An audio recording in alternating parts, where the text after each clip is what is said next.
everyone, today I'm posting my tag for August. This was Tim's tag and he told us to follow our creative muse, and that's what I'm going to be doing today. So as usual, I'm starting off by making my base tag, which is 3 by 6 inches, and I'm just going to trim that into shape.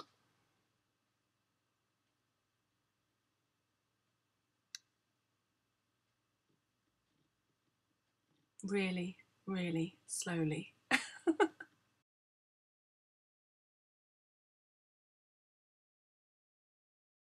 You will see that I do follow a few of the bits and pieces that Tim does. I'm going to be using my distress stains to colour my tag, and I've got seedless preserves, squeezed lemonade and picked raspberry. I've had an idea to create a fairy scene. I want to make it look quite magical. I'm going to be using my distress inks to do that with a little bit of glitter, no doubt. I've got these lovely stamps from Lavinia's Stamps, and I've got a secret garden door and a lovely fairy carrying a Chinese lantern, and I'm going to have some fun with these stamps, and I hope you enjoy the creative journey I'm about to take you on. So just as Tim did, I'm going to create a background using my distress stains, but this time I'm going to be really trying to create a little focal point with the squeezed lemonade in the middle of my tag and then coming darker around the outside. So although I'm doing it a little bit random, I'm also doing or trying to sort of manipulate where my colours are going to end up by where I've placed them on my craft mat. So I'm adding a little bit of water to my tag to help with the swoosh, and then I'm just dragging my tag through the little puddle of distress stains, and you can see I've got that little yellow splodge in the middle, which is what I'm looking for. And I'm going to be drying off my tag and then dipping it into the ink till I get the background exactly how I want it. I definitely have a magical theme going on with this tag, and I'm trying to just use these little spots of ink to just add texture around the outside of the tag, and then I'm going to come back in and create a little bit more texture in that middle section. So I'm keeping all those pink and purple dots around the outside, and then I just want to add a few with my yellow distress stains into the middle. But first of all, I'm going to darken my colours up a little bit by going over with exactly the same colours in the distress inks, just filling in any little white areas that I've got remaining and building up that feeling that the light is in the centre of the tag, and then everything gets a little bit more mysterious and gloomy around the outsides. So the beauty of making these backgrounds is you keep working until you're happy with the end result. And I'm happy with this, so I'm going to start stamping. I'm inking up my stamp with a black Versamark, and I'm really pressing down well because after all the work on the background, I want to make sure my stamp really does stamp well. And I'm just creating a little mask while I've got my stamp ready, because I'm going to have my little lamp placed in front of the little secret garden door that I'm going to stamp next. So I've masked off my little Chinese lantern using a piece of post-it note, and then I'm inking up this gorgeous secret garden door and pressing that. I know things look a little bit jiggly when I'm pressing down on these stamps. I'm actually standing up to do it, just making sure that I get a good image, because it's a shame once you've got background that you like to have to start again because you haven't pressed your stamp down properly. So apologies for the shaking, and now I'm just going to put a little bit of foliage across the top of the tag. So as I said before, all these stamps come from a company called Lavinia's Stamps, and they definitely have lots of lovely fairy images over there, so you can create little mystical scenes of your own, and I'm liking how that's turned out. So now I'm going back just to slightly darken the edges and frame this little fairy vista that I'm creating, and I also want to use a little bit of torn paper. I'm just rubbing on the ink just to ground my fairy so she doesn't look like she's floating, even though she can, because she's got her wings, of course. And I'm just giving that little edge the illusion that there are some hills or little grassy areas that she's walking on in the foreground. So the little touch that I'm taking next from Tim's tag is the film strip ribbon, and I've got a little idea of creating just a few little words on my tag using the film strip as a frame. And because the area where I want to put my words is a little bit dark on my tag, I'm just creating another little piece that's slightly lighter. So I'm just taking a piece of scrap card and following all the same steps that I did before to create my background. So I'm just adding distress stain followed by distress ink, just to create a strip of paper that I can use to go behind my film strip that will stand out against my tag when I add the little words. So I'm just using my film strip as a little template and cutting a strip of the background I've just created, and you can see that it does stand out more against the background of the tag. So I want 2 pieces in total, so I'm just cutting another length of my film strip ribbon. Love that cute little container that it comes in. And then I'm going to add my words. So I'm just selecting words that I think are a little bit magical to go behind my film strip. So I'm paying attention to the fact that they have to fit within the little windows created by the film strip, and that again, like I said, that they've got a little sort of magical origin to them. So it's a little bit fiddly because I'm separating the individual words to make sure that they fit behind the little windows of the film strip. But if you persevere, you can do this quite easily, and then my phrase or my word should fit nicely behind each of the little windows of the film strip.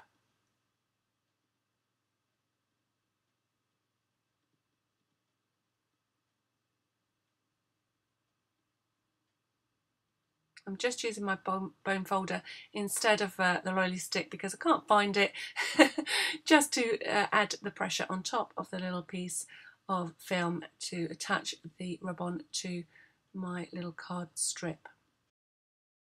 So repeating that process for my second piece of film strip, but as you can see I've changed the orientation.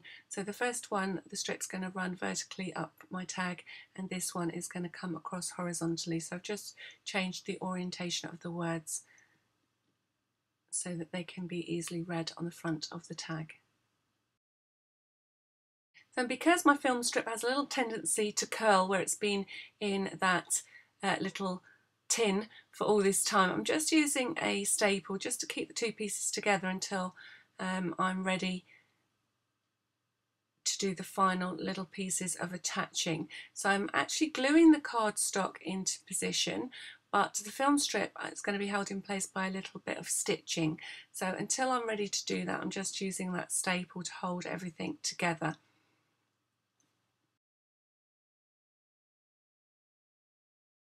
Another thing that Tim used on his tag that I want to include on my tag is the stitching. He used a very glamorous vintage sewing machine to do his stitching, and I'm going to be using my cute little handheld sewing machine to do mine.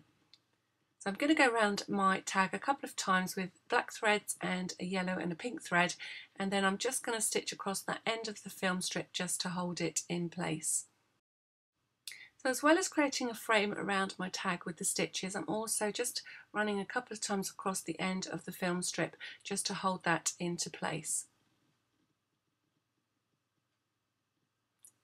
Once my film strip's in place, then I can just trim off that little staple that I used to keep the pieces together.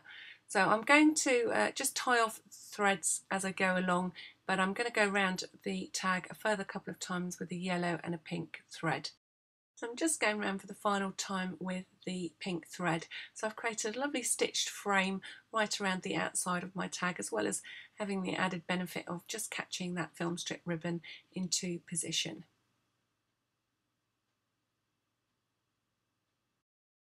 So Tim used his tissue tape in a way that almost made did make a resist with the distress stains. So I've not done that step, but I'm going to be using a little bit of tissue tape on my tag anyway, and I just want to use this, which is one of the finest or the thinnest tapes that come in this tissue tape range, and it's just a lovely harlequin border, and I'm just using it to emphasise the little word strips that I've already got in position. Next, I want to make some flowers to go and decorate the edges of my tag. So I've used the Tim Holtz Tattered Florals, and this is the smallest flower, and I've just piled up a few book pages and cut through with the die to create these lovely little flowers, and now I'm going to colour them to match my tag using my distress stains. So you can see here as I dry my little flowers in between applications of colour, I'm lifting my craft sheet away from my cutting mat because I don't want any of the heat from my heat gun to warp my cutting mat. So be very, very careful of that. Never use your heat gun directly against your cutting mat because you will damage it. I am just drying off the flowers until I get the right colour that I like against my tag, and I think I'm almost there. I'm just using a piece of foam and the end of a pencil, which actually has a rubber on it, and I'm joining two of each of the sets of petals together and pressing down in the middle just to give them shape.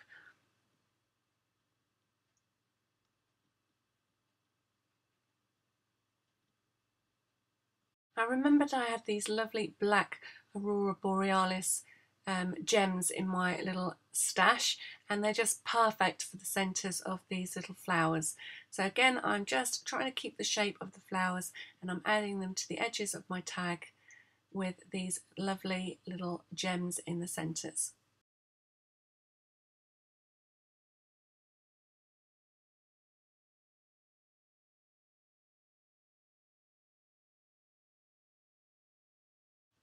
I'm thinking I might have a couple more flowers at the top of my tag, but I'm not sure yet.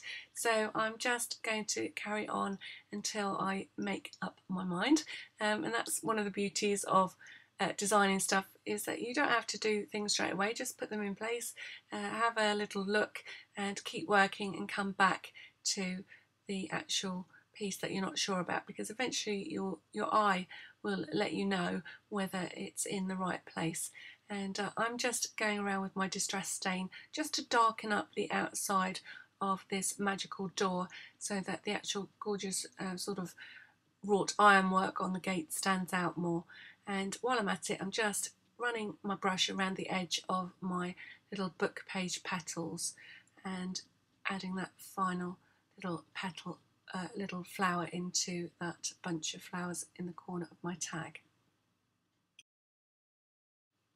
So I punched a couple of circles, half-inch circles, out of that little strip of card that I coloured earlier for the film strips, and I'm just trying to decide which one to use. I think I'm going with this slightly pinker one, and I've inked the edges to make it match in with the card, and then I'm just using my crocodile to add the hole ready for the ribbon.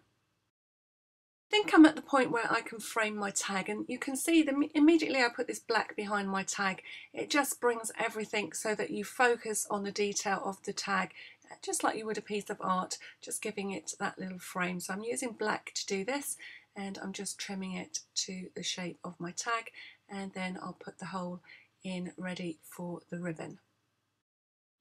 I better clear away this distress stain as I've already dragged my tag through it once. You can see I'm getting lovely and inky, and having a look at my tag and just trying to decide what else I would like to add to the composition. So now I'm using my distress stains to colour a little piece of American seam binding, and it's the perfect way to make your ribbon match your project. So I'm just being a little bit careful with that darker purple, because I don't want it to overpower the ribbon, so I'm going a little bit heavier with the yellow, and again being just a bit careful with the pink. And then drying the whole thing off, ready to attach it to the top of my tag. So I want to create a really luxurious bow for the top of my tag, and Tim did show us how to do this in one of his tag tutorials, so I'm just racking my brains to try and remember how to do it. I know that it started with a series of loops around your fingers, and they will form the actual bow.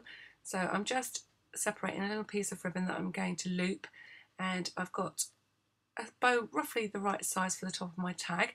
That's when I discovered that I haven't put the hole right through since I put the black frame on my tag, so I'm trying to do it all one-handed, and then I think, if I remember rightly, you post the other piece of ribbon around your tag and then tie it around the bow. Now I might not have done it right, but I think it's going to work. So I'm just making sure that my loop of ribbon is the right size for the top of my tag. So just going slightly bigger than I was, and then tying the tails of the ribbon right around the centre of that series of looped ribbons. So it's definitely worth looking it up, because I can't remember if I've remembered the tutorial exactly, but it seems to look right. I've got a lovely blousey bow on the top of my tag, just trimming the tails to the length of the little ribbon pieces, and that's the top of my tag complete. So I just want to add one of those little flowers. I wasn't sure whether to put them by the gate. I think I'm going to go with the centre of the bow. So I'm just adding my glue and pressing down well, and then adding that little diamond centre.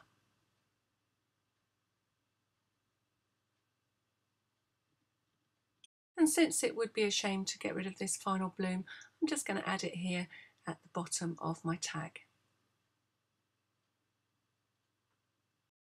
So I've got all those lovely gems in the centres of my flowers, and I've got some smaller versions of the gems, so I've decided to add a couple of them to this gorgeous gate, just to add a little bit more sparkle. You can never have enough sparkle when there are fairies around. And I'm also going to add one of these little file labels. I've decided to go with the number 7, I think, because it's lucky 7 and this is supposed to be a magical tag. There's two kinds of little file tabs. I'm using the round one because I think it suits the little tag better, and then I'm attaching it to the side of the card next to the word film strip. I'm just adding a little bit of distress ink, but be careful if you do this to dry it off before you add the little self-adhesive dome that goes over the top of the little stickers that come in with the set. So I've used the number 7 because I think lucky 7 goes with the magical theme of my tag. Now, as I was punching through a glitter card in order to create some little pieces of foliage to tuck behind my flowers, I've done that off camera because it was a little bit difficult to punch through, and I didn't want the world to shake too much for you as you watch this video, and I'm just tucking them underneath this little arrangement of flowers.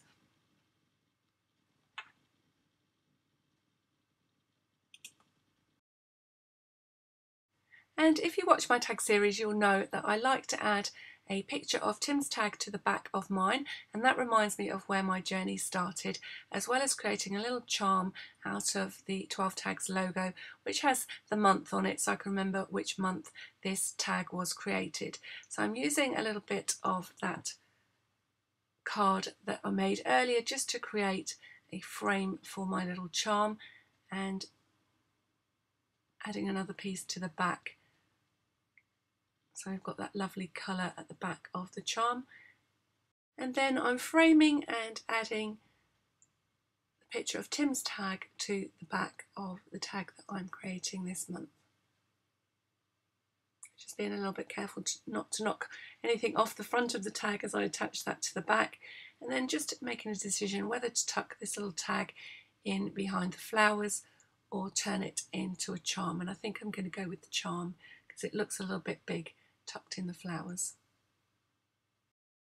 So I've pierced a hole in the corner of the little tag, and I'm just threading through a little jewellery link, and then I'm going to close that up and use a little safety pin to attach my charm to my bow. Just realigning the link and then threading it onto a safety pin. Now it's at this point that I decided my foliage is in the wrong place.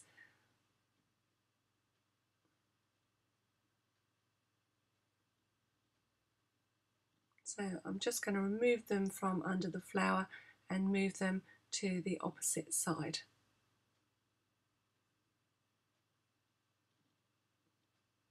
I've also shortened them a little bit because I thought they look a little bit big, and they look a little bit better smaller. So I think I'm almost there. So last few finishing touches, and it just has to be sparkle. So I'm getting out my stickles and I'm just adding some magical dots around my lantern in a few different colours of stickles.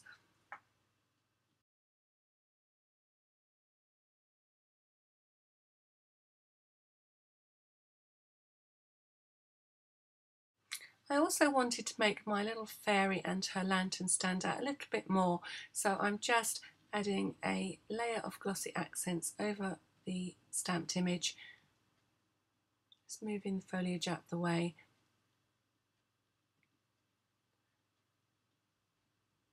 And over the little lantern.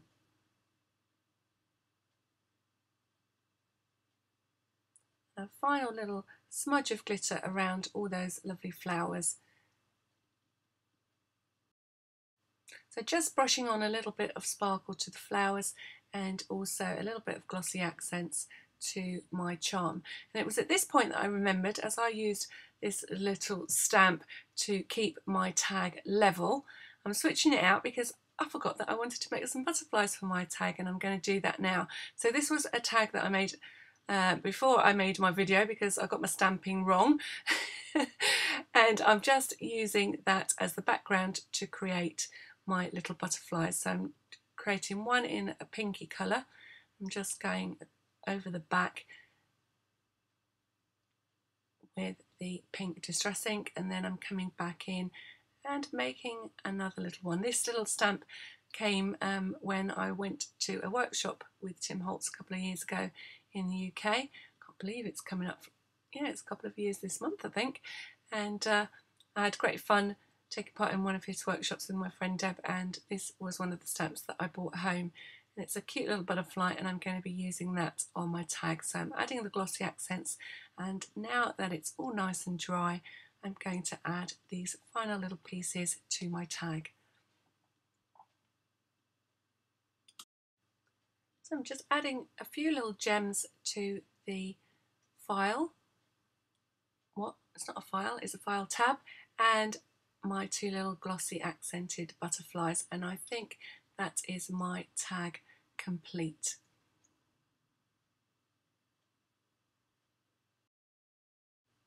So I hope you've enjoyed watching me create this magical tag.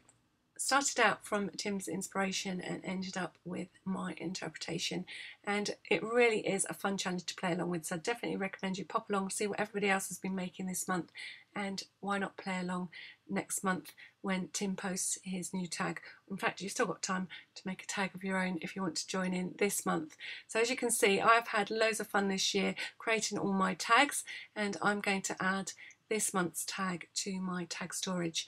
And if you didn't know, this is a workshop that I offer for sale over at my Etsy shop, and I'll leave you a link to that at the end of this video. So adding my magical tag to the collection that you can see is definitely growing, and we're definitely more than halfway through the year. Can't believe where the time is going. So that's it from me. I hope you've enjoyed this little look at how I made my August tag, and that I've inspired you to get all inky and glittery and create tags of your own. Definitely pop along to Tim Holtz's blog and check out what everybody else has been making and being inspired to make by this month's theme over at his 12 tags of 2014. So if you like my video, don't forget to hit the subscribe button, the share button, the like button, and all those other lovely buttons that you can press on social media. And I appreciate very much you joining me on my creative journey, and thank you very much for watching. Don't forget to stay tuned for the links at the end of the video.